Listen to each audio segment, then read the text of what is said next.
What is up, MFers? If you guys saw yesterday, Bass released their 2026 Elite Series schedule, and I've been getting calls and texts and people commenting on videos asking what I thought about the schedule. So I thought I'd just have a quick little video here, just kind of go through where we're going next year on the Elite Series, if I decide to fish the Elite Series next year, and tell you some of the things that I like and some of the things I really don't like about the schedule. I'm just going to kind of give some of my own selfish opinions. I'm a pro top level fisherman now on the Elite Series, so that seems to be how we base our decisions about what's the most selfish. Anyways, I digress. So let's start it off. We start the year going to a place I'm really excited about. Honestly, maybe besides Clear Lake, California, this might be the best lake in the entire country right now, and that is Lake Guntersville. It stood the test of freaking time. This place gets more pressure than about anywhere that I've ever seen or been to, and it continues to kick them out. Plus, if it kind of keeps up, it's been cycling up so well the last few years. I've really only fished it for like 2 or 3 days. Last summer, we kind of stopped there between the Smith Lake and Wheeler Lake events because we had that random week off down there in Alabama. We didn't want to drive home in between. More of that to come here this year, apparently. But Guntersville is incredible. February 5th through 8th as well. So we got an early pre-spawn tournament here. Giant bags are going to be weighed in this event.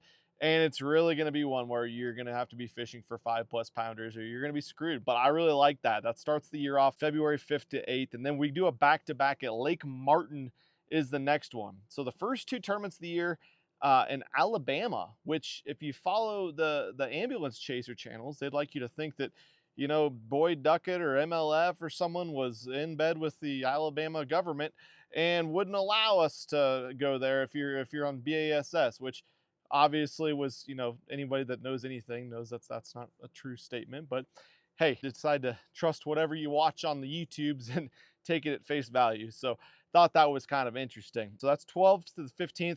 Lake Martin, I don't know anything about. Never been there. Gonna be one that I'm just gonna have to go back and research a lot. Probably one if I decide to fish next year, then I'm gonna want to go pre-practice or at least take a look at, especially because I like to pre-practice places if I don't think the bite's gonna change a whole lot. It's in February, so it'll give a good opportunity for me to go maybe pre-practice when it's a winter pattern, and they'll still be on that and maybe a little bit in pre-spawn as well, February 12th to the 15th.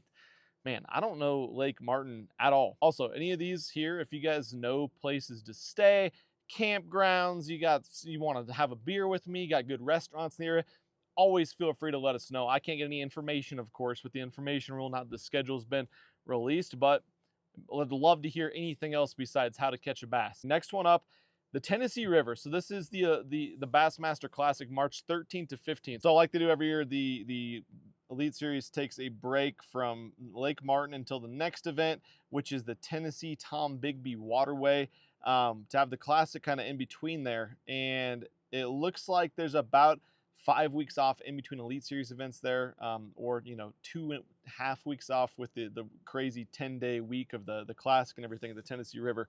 I'm not going to comment on the Tennessee River. I'm a long shot to get in. I'm going to have 2 probably top 10 finishes to have a chance to get in these last 2 Elite Series events this year. It's a place where, you know, a lot of guys say logistically is a great place to have a Classic. Fishing wise, not the best fishery, but I've heard it's fishing up a little bit, so that's gonna be kind of a cool one to watch. Back to the Elite Series schedule, the Tennessee Tom Bigby Waterway, March 26th to the 29th. I don't want to talk bad about any fishery. This is one place that I've actually fished before. I had a TBF regional at the Tennessee Tom Bigby Waterway probably 10 years ago. My man Joseph Webster, who was on the Elite Series last year and the years before that, he actually won that tournament. I remember day one, I think I was leading or in second place or something, missed a whole bunch of frogfish, frog bites, stuff like that, and it sucked. But March 26th to 29th, if you were going to go to somewhere that wasn't great, that's a shallow water power fishing type venue, that is a good time to go there. The cool thing about it that I do remember was it was pretty diverse. There's all these different pools you can fish. The pools there between the locks are not huge. So it's like a 10 to 15 mile section for the most part for each spot. So you kind of pick one, you decide if you want to lock. There's a lot of risk reward involved in locking further away than where you're going to go. So that'll be interesting to see how that fishes. Next one up, April 16th to 19th, we do another river fishery, the Arkansas River. Now, I originally sent this to, I texted Lee and I was like, dude, we're going to the Arkansas River. I don't even know they could have tournaments there anymore because of the erosion and you know, just I just figured it had gotten worse and worse because I know there's so many floods and stuff.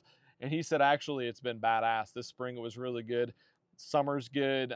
Putting out big bags now because I guess some grass has come back. So that didn't look so good to me from the start, but now it does look good. The one thing that I don't like about it, of course, is there's Elite Series events, a lot of regional events there in the past, and I've never been there, never fished the Arkansas River, so that's another one for me that's it's going to take some time to get dialed in.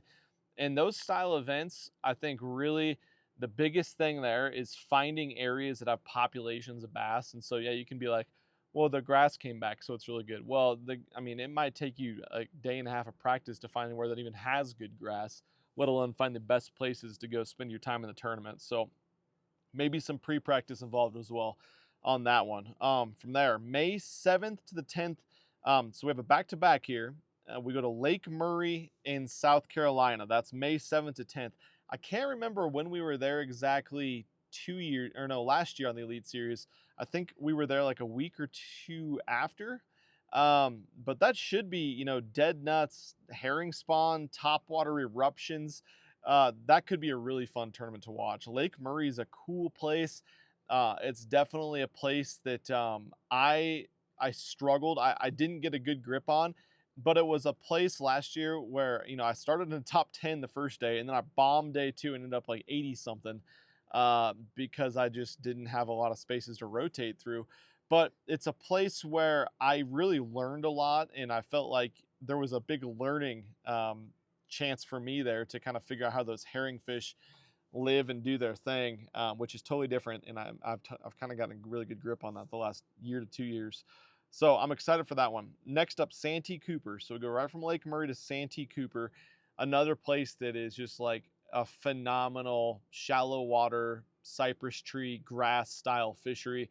Maybe some river stuff here too. I have never been there. Again, though, this is another one that's like, I hate it because I have no experience there. It's 200,000 or 100 and some thousand acres between the two lakes that are there, loaded with freaking stumps that are just landmines. It's hard to get around, hard to find the quality areas that have the big ones. So it's going to be another big test for me to try to figure out the quality places to go fish Santee Cooper. Now, it is May 14th to 17th, so the previous years that I think the Elite Series has gone there, or at least in my memory, the Elites and major tournaments have been there pre-spawn and then during the spawn phase. This should be, in theory, a little bit after that, but, you know, the Drews will freaking find spawning fish all the way till September. So they'll be there, I'm sure, still. I'm not sure how much of a player that's going to be. I would assume it'll be more post-spawn into the summer patterns, but we're going to see. Maybe some more grass will play in that one. So there, after that, June 11th to 14th. So we go from May 7th, May 14th, back-to-back tournaments in South Carolina.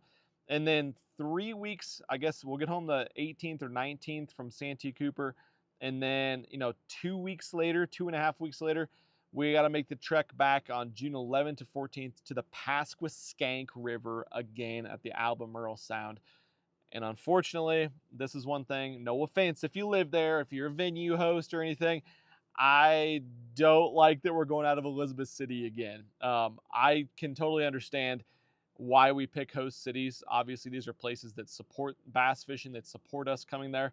And honestly, Elizabeth City was awesome. They like shut down their entire downtown type area where we were launching. We needed parking.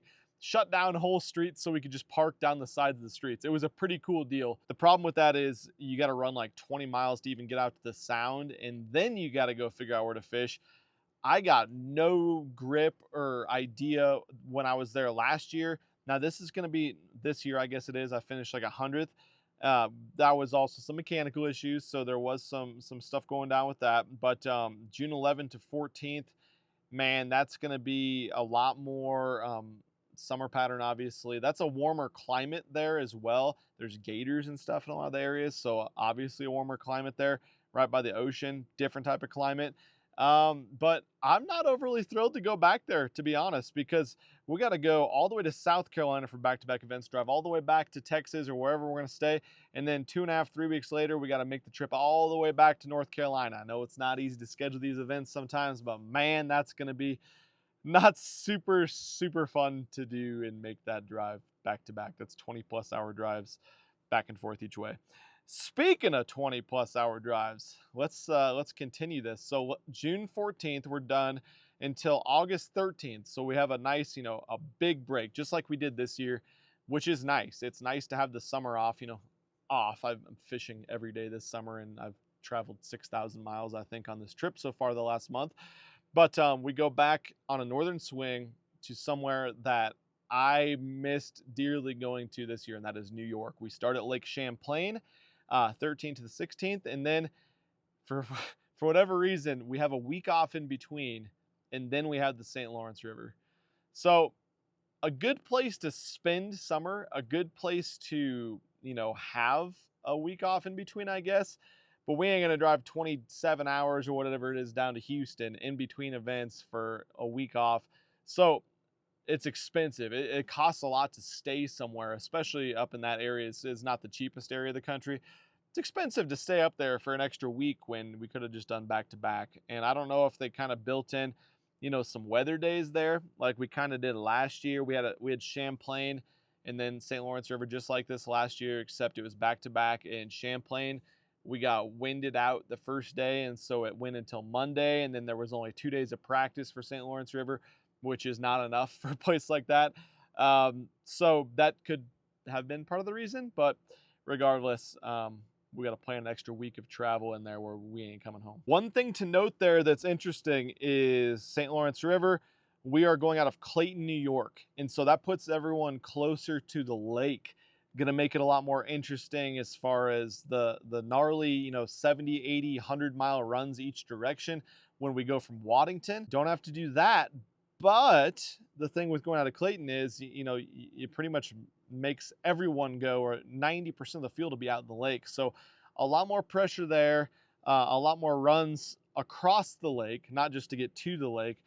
So it'll be rougher runs, but maybe shorter runs. It'll be interesting, especially if we start talking about, if we're going to do something crazy with forward-facing sonar, if we make it 50-50 or whatever we do, that'll be one of the events that'll be really interesting with that.